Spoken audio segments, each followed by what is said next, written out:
Hello, I'm here to talk about something happy for a change. We usually discuss weighty topics.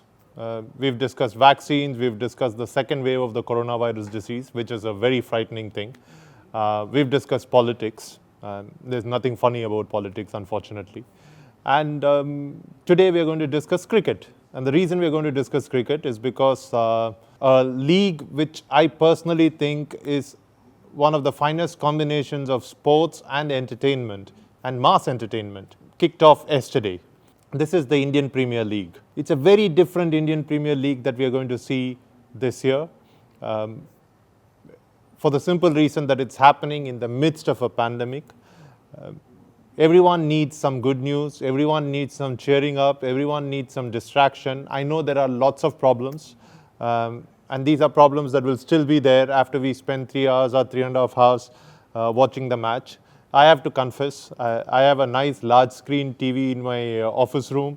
So every night when there is a match, I watch it much to the discomfort and displeasure of my sports editor, because you know how sports editors are.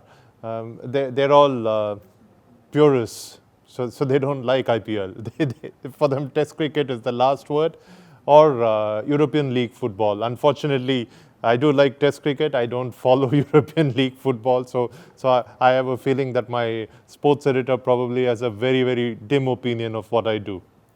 But over the next 52 days and across 6 venues, we are going to see what everyone is terming, and I think this is probably the first time that the usage of the word is right, what everyone is terming the IPL Caravan, because you're really going to have teams move from city to city. So 6 venues.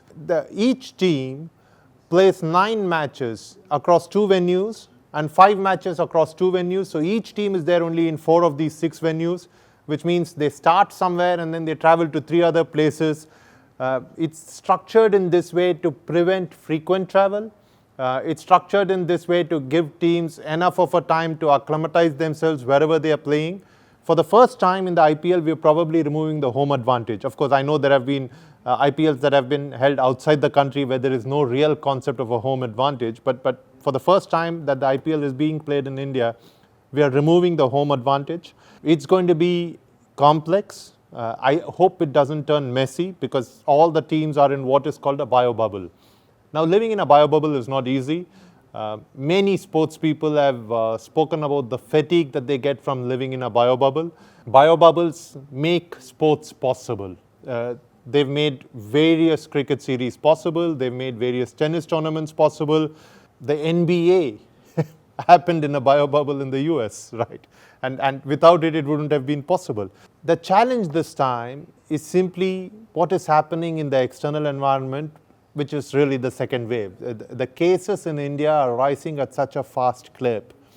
And the centers where the matches are being held, Mumbai, Delhi, Bangalore, Chennai, Kolkata and Ahmedabad, are all hotspots. Those that aren't are on their way to being there. So the teams will have to be super careful. The organizers will have to be super careful. I'm told they're going to be using air charters and wherever they can, private airports. There are going to be team buses, team hotels where no one else pretty much stays. So it's going to be interesting how this works out. I think it's good from the perspective of keeping people inside homes, because every evening people are just going to switch on TV and for 3.5 hours they're going to be watching the matches, and hopefully they will not be going outside and roaming around, something that state governments desperately want to prevent as the cases go up. There used to be a point in time when cricket was an elitist game in India, but now it's probably the most mass game in India. It's followed across the country. It's followed in rural India. It's followed in urban India. The rich follow it. The poor follow it. Almost everyone has access to a screen of some sort. It's either a television screen or it's a mobile phone screen.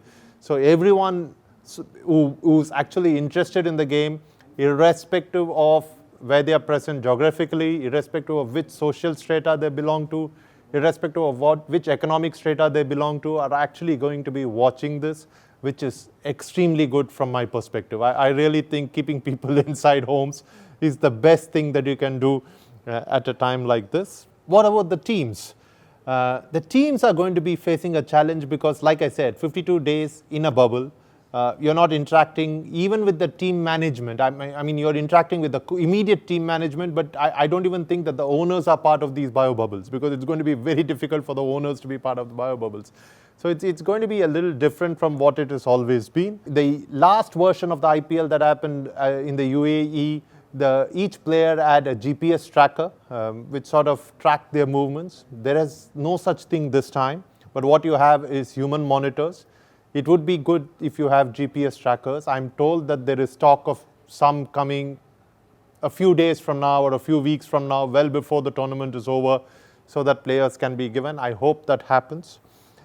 You have bubble integrity management executives. First time that you have people like this. I think it's quite a nice fancy designation, bubble integrity management executives, whose job is to really manage the integrity of the bubble. It's going to be a challenge, but life has to go on even amidst the pandemic. And I think the fact that IPL is being held in scale, which is not being cut short in any way, is going to be a significant achievement.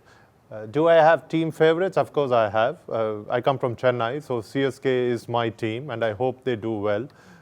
They have a fairly aging team, so I don't know how they're going to do, but we'll have to see.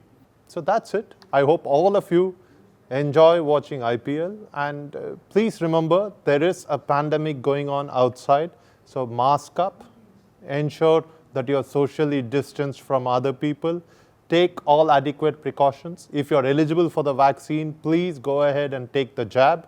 Hindustan Times has been running a campaign called Take the Jab for this very reason. Anyone who is eligible for a vaccine has to go and take one, because especially in this case, no one is safe till everyone is safe.